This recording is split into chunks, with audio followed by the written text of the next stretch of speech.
সেই ব্রাহ্মণবাড়িয়া ওই সীমান্ত কিন্তু তারা পুষিনের চেষ্টা করছে, বাট বিজেপির সাথে আনসার এবং জনগণের সহায়তায় তারা কিন্তু করতে পারেনি। যারা অবৈধভাবে ইন্ডিয়ান যারা আছে তাদের আমরা এইভাবে পুষবে কেন, আমরা যে প্রপার চ্যানেল আছে ওইভাবে পাঠাবো।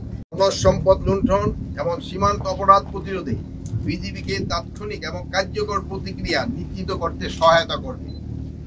বাংলাদেশ ভারতে প্রায় 4156 কিলোমিটার সীমান্তের মধ্যে 180 কিলোমিটার নদীমাতৃক, যার মধ্যে 79 কিলোমিটার এলাকা সুন্দরবনের অন্তর্গত। পূর্বে দুইটি ভাসমান বিওপি, একটি কাঁচি কাটার অপর আরেকটি 18 বিঘিতে স্থাপন করা হয়েছে। সেই ধারাবাহিকতায় এই ভয়েসিং তৃতীয় ভাসমান বিওপি হিসাবে আজ উদ্বোধন করা হলো।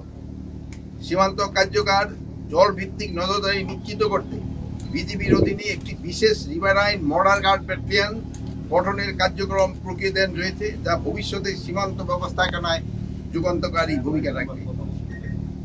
ভয়েসিং ভাসমান বিওপি শুধুমাত্র একটি স্থাপনা নয়, এটি একটি কৌশলগত নিরাপত্তা পদক্ষেপ যা সীমান্ত এলাকায় শান্তি, স্থিতিশীলতা, জননিরাপত্তা নিশ্চিতের লক্ষ্যে বিজিবির অঙ্গীকারের প্রতিফলন।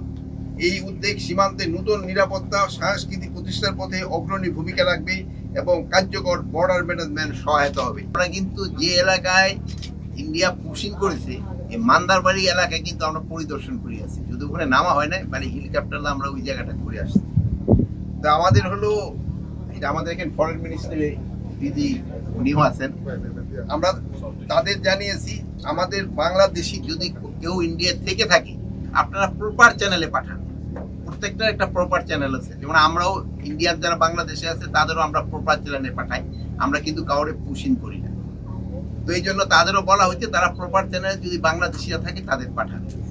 গতকালকে আপনারা দেখছেন যে সেই ব্রাহ্মণবাড়িয়া ওই সীমান্ত কিন্তু তারা পুষিনের চেষ্টা করছে, বাট বিজেপির সাথে আনসার এবং জনগণের সহায়তায় তারা কিন্তু করতে পারেনি। এইসব এলাকায় আমি আপনাদের অনুরোধ করব, আপনারা সবাই যদি সহযোগিতা করেন ইন্ডিয়া পুশিং করতে পারবে না। এটা বিজেপির সাথে জনগণ এবং আপনারা সাংবাদিক ভাই বোনেরা আপনাদেরও সবাই একটু সহযোগিতা করেন। আমাদের যে অ্যাম্বাসেডার আছে তাদের সাথেও আমি কথা বলছি, আমাদের ফরেন ভাইদের সাথেও কথা হয়েছে, আমাদের যে খলিলুর রহমান সাহেব ওনার সাথেও কথা হয়েছে, ওনারা ওই সাথে যোগাযোগ করতেছে ডিপ্লোম্যাটিক লেভেলে। আমার কাছে এটা ওরকম উস্কানিমূলক মনে হচ্ছে। মানে এর আগেও কিন্তু ওনারা এক সময় পুশিংটা করছিল, অনেক আগে, যে সময় আমি বিজেপি ছিলাম সেই সময়। কথা আপনারা হয়তো কিছুদিন আগে শুনছেন যে ওই জায়গাটার নাম হলো কি গুজরাটে একটা কলোনির মতো ছিল, বাঙালি বস্তি, ওটা ওরা ভেঙে দিছে।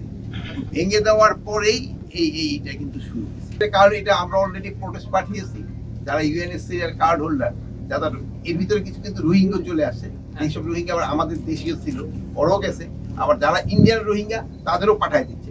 এই জন্য আমরা এটার প্রতিবাদ। বাট আমি আপনাদের অনুরোধ করব, যদি থাকে আপনারা আমাকে একটু জানান, আমরাও যেন প্রপার পথে পাঠাই দিতে পারি। আমরা মতো অবৈধ পথে পাঠাবো না, আমরা প্রপার ভাবে পাঠাবো।